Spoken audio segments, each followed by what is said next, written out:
Billy Napier's on the hot seat. Well, actually, that belief depends on who you ask. I'd see it that way. Not everybody does. Brandon Olsen joining me at Locked On Gators doesn't automatically see it that way. But going into spring football, which is kicked off down in Gainesville and we'll get to momentarily, what's the mood around Florida's head coach right now? A lot of questions, a lot of questions, because it's also no matter how you feel about it, it's never a good look to have Steve Spurrier, the head ball coach for Florida, national championship winning coach. He came out last week and he was just like, I don't know what the hell they're doing down there. So never a good look to have Steve Spurrier come out and say that. Yeah, not great. That's not ideal, but are fans divided on whether or not this should be a make or break year for Billy Napier? It's the hardest schedule in college football. I don't know anybody except for Georgia, maybe Texas, that could win 10 games with this schedule. I mean, it's absolutely brutal. I don't even know if Ohio State and Oregon could win 10 games on this particular schedule. So is that kind of softening the mood around Billy Napier and Florida fans just expecting, this is not going to be the season that we've all been waiting for? Yes and no, because I do think that a lot of Florida Gators fans, myself included, we say, greatness isn't the goal here, it's the expectation.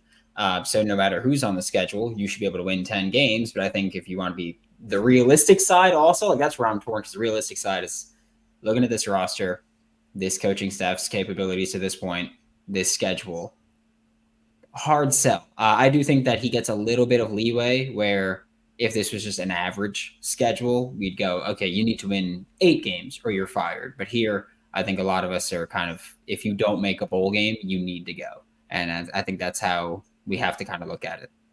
As Napier comes into spring football this year, Brandon, what should his biggest priorities be? How does he work on the team needs, or where do they need to improve the most in order to get themselves to a bowl game?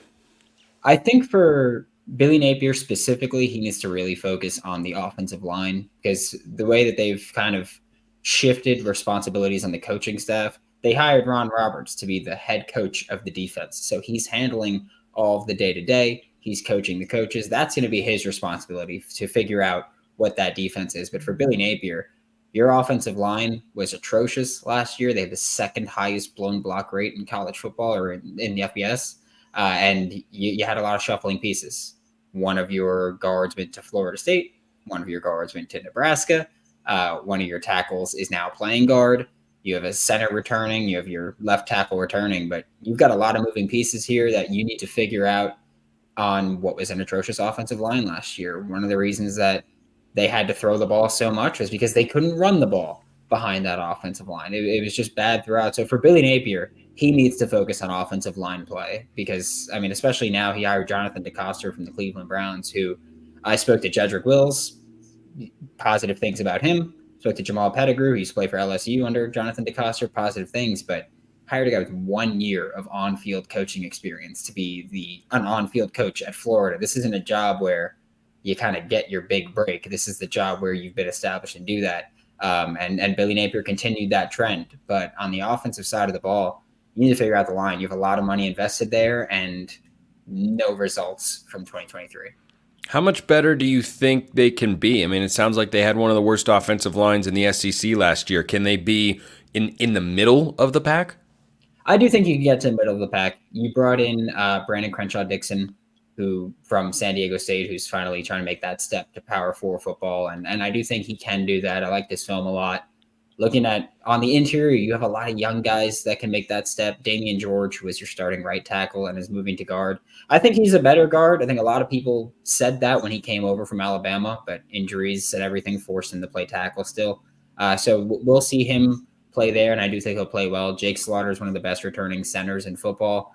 I think it's just about figuring out what's the best combination of 5 players that works out, because you do have some pieces on that offensive line, including a all-freshman player that you had in Najee Harris. So the pieces are there, but you have to figure out how to make them play as a unit. And this is a team where they like to say 5 equals 1 on the offensive line. And, I mean, they did not play like 1 in 2023 at all. So I do think that you can be a lot better. Having that returning center production is definitely going to help. But, yeah, I think that the ceiling is still limited. What about the guy who they're going to be protecting up front. Graham Mertz last year, I don't think he was necessarily the problem. I just don't know that he is the answer for Florida as they try to get back to their once former glory under Steve Spurrier or Urban Meyer and those sorts of days. I think he's fine. In the SEC, though, where you have a pretty good lineup of quarterbacks, I don't think he's all the way at the bottom, but he is definitely closer to that part of it than he is towards the top. What does Billy Napier and what do the Gators' entire coaching staff need to work on the most with him to get him better in spring football as they look ahead to the fall?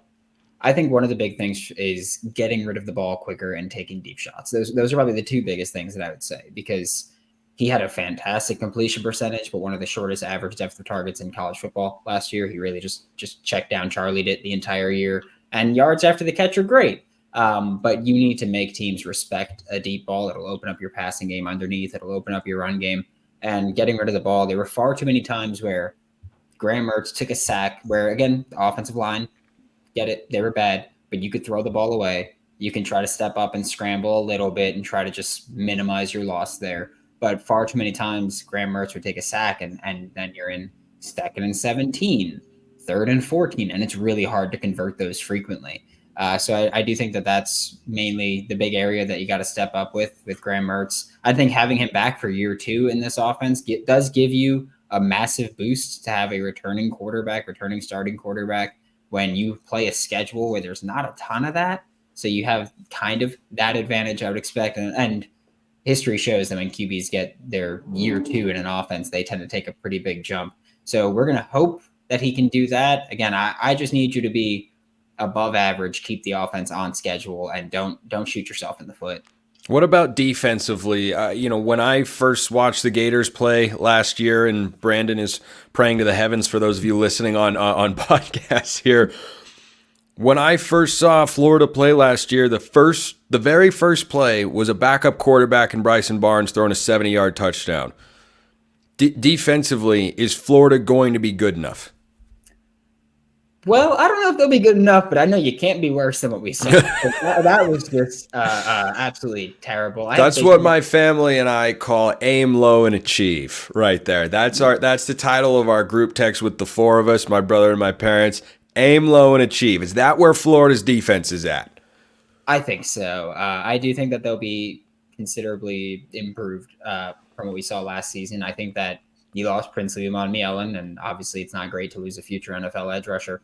But I think that you improved your defensive line overall. I think you improved your linebacker room a lot, significant upgrade there. Your safety room got better. The only area where I still have massive question marks is at corner, which is not a good place to have those question marks.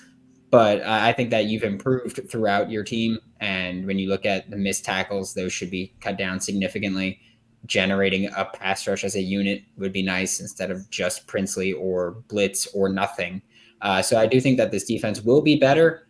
I think that you can probably see them get into the 40 or 50 range, which isn't awesome, but it's considerably improved from where they were last year. And you look at if that defense plays just average last year, you make a bowl game, you win some more games, but they were just terrible. And I think that this year they're going to be improved. I think bringing in Ron Roberts helps a ton. I know Austin Armstrong hasn't really worked out to this point, but bringing in his mentor in Ron Roberts and a guy that I very much respect there, I think he's going to make the defense take some pretty big strides.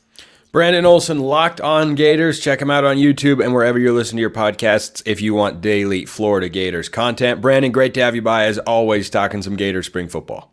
Thanks, Spencer. Chip Kelly is getting absolutely flamed by the UCLA media. I don't think fans really like him either. I'm going to defend Chip Kelly.